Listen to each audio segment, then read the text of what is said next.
Some of you are used to this by now. Go figure, right? So in my last video, I was speaking on the Arevalo family, and I'm almost positive that was their last name, Frank Arevalo. And since these memories are fresh, I want to get them down. The thing is with that foster home, when I moved in there, they had adopted this little kid, Kenny. I guess they couldn't have kids, so they adopted one, and he was light-skinned brown. I don't know what his ethnicity was, and he had these really curly, loose locks. Such a cute kid. To this day, he was like, he could have been a model. He was so cute. And I remember all this crazy shit. And then they had this other foster kid who I had no hatred for this punk. Same first name, John Paez. I remember so clearly some of this shit, and this is 50 years ago. John Paez. I know that's his name for sure. Fuck you. If you ever see this motherfucker, or we ever saw each other face to face, I'd knock your teeth out. Anyway, so the Arevalos, little Kenny, John Paez, and me. I came along last, right?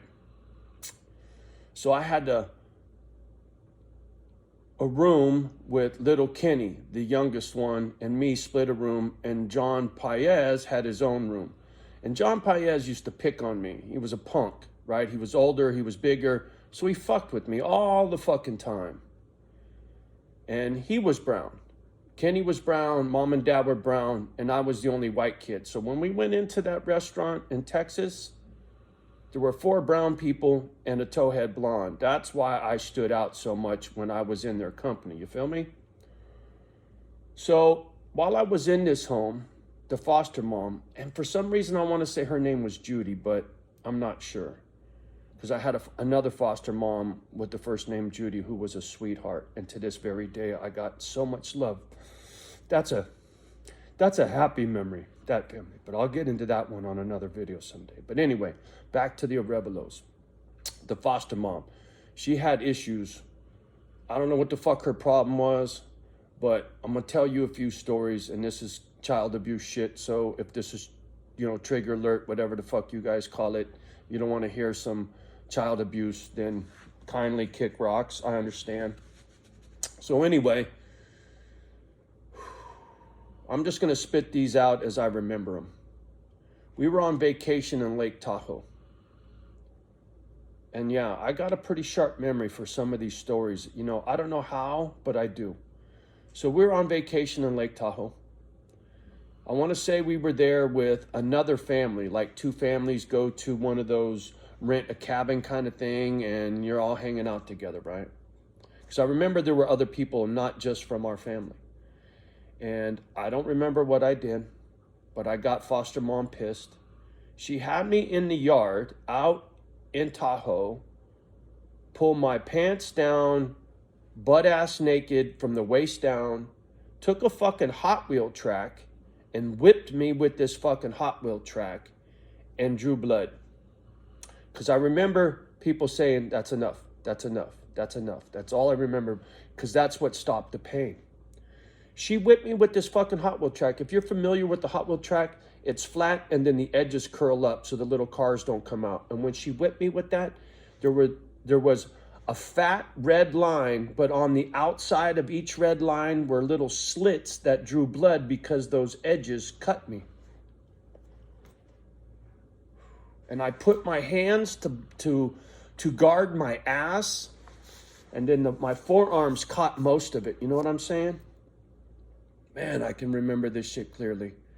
Here's one for you. Christmas time.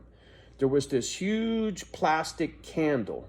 It must have been 3 feet tall, and on the top was a fake plastic flame.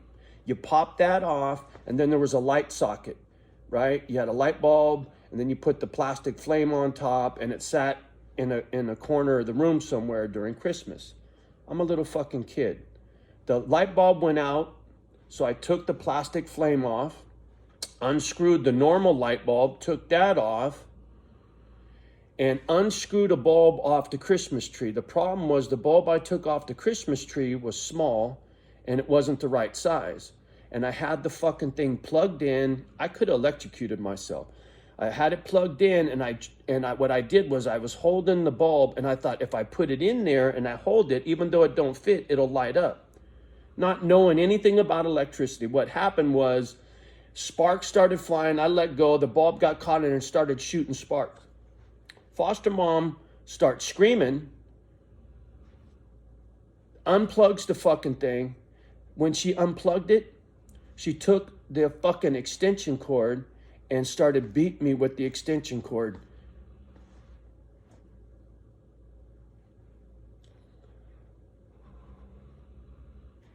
I could have killed myself. And you know what I got for that? A beating. Here's another one. I don't remember what the offense was, but the bitch whooped me with a machete case, right? Foster dad had a machete.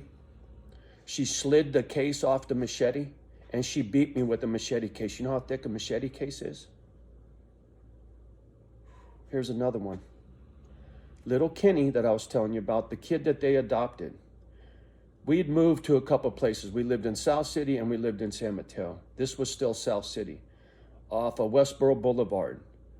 And we lived a couple of blocks off of Westboro Boulevard, and from our house that was on the corner, you could see Westboro Boulevard. And she told me to take Kenny to the park and not let go of his hand. Walk him there and walk him back, but don't let go of his hand. So she was eye-fucking me from the house. And when I was at the intersection at Westboro Boulevard, little Kenny was asked, I was eating sunflower seeds, and little Kenny asked me he wanted some sunflower seeds, but I knew he couldn't crack the shell. So I let go of his hand, and he's kind of running around up and down on the sidewalk, and she's watching this, right? And I'm cracking sunflower seeds and giving them to this kid.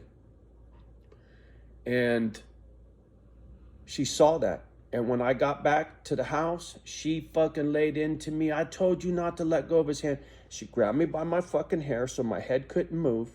And then it was whack, whack, whack, whack across my face. Both sides of my face swelled up.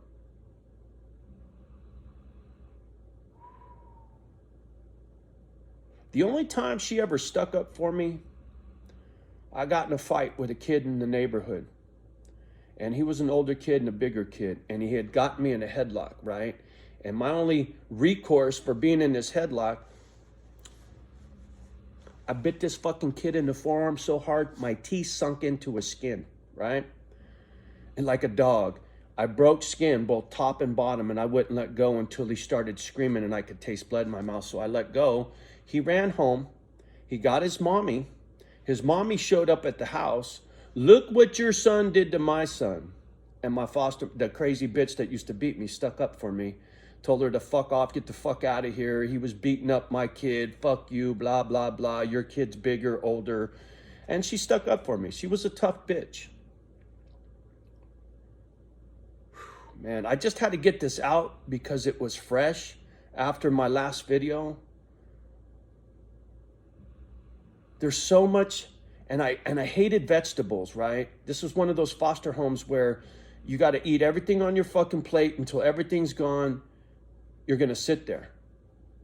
I sat at the table sometimes for hours. Like if there was broccoli on my plate or cauliflower, because I got this thing about taste, I couldn't eat it. I would vomit. I would gag. And I tried to tell the foster mom that. She didn't believe me.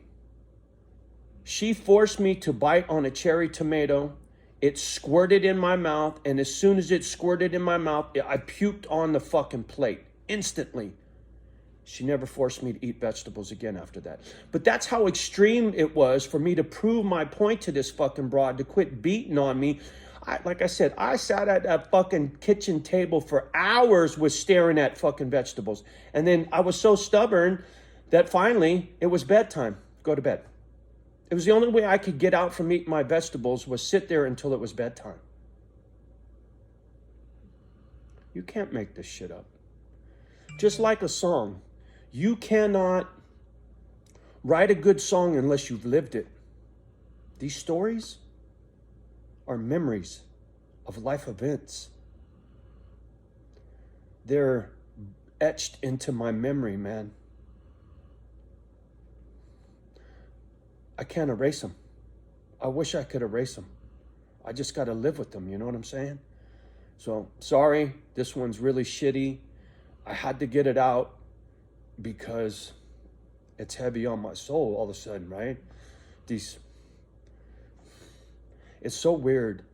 I have forgotten, suppressed, call it whatever the fuck you want, all this old shit. Now that I'm older, it all comes fucking flooding back, you know? All right, I don't want to talk anymore about this. Thank you for watching, if you watched. Thank you for your love and support. My heart goes out to the kids that get abused, man. That's why I watch out for these doggies. That's why Misfit Island is for aged out foster children, veterans that have a hard time dealing with what's going on. You know what I'm saying? I get it. I get it. I get it. I hope you do too. On that note, time to go. Much love and respect. Sorry, I just got to do what I got to do. I hope you understand. Thanks for listening.